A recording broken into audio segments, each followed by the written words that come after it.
இறை தூதரை பற்றி இறைமறை கூறுகிறது, பிறருடைய சிரமத்தை தன்னுடைய சிரமமாக உணரக்கூடிய தூதர் இவர் என்று.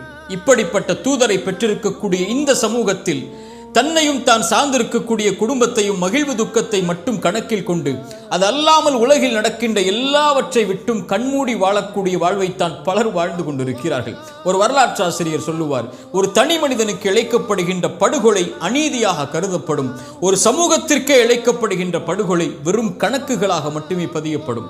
பலஸ்தீனிலே இவ்வளவு பேர், இலங்கையிலே இவ்வளவு பேர், மியான்மர் மணிப்பூரிலே இவ்வளவு பேர், கசாவிலே இவ்வளவு பேர் அநீதம் செய்யப்பட்டார்கள் என்ற வெறும் கணக்குகளாக மட்டுமே அது இருக்கும்.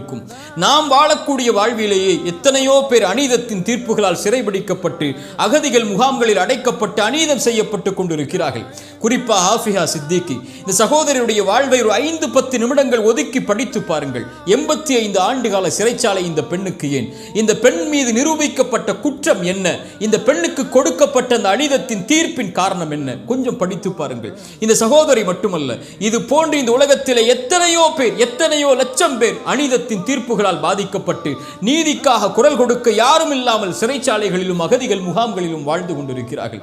இவர்களுக்கு உங்களால் முடிந்தால் நீதிக்காக குரல் கொடுக்க முடியும் என்றால் கொடுங்கள், இல்லை என்றால் உங்களுடைய பிரார்த்தனையிலாவது அவர்களை இணைத்துக் கொள்ளுங்கள்.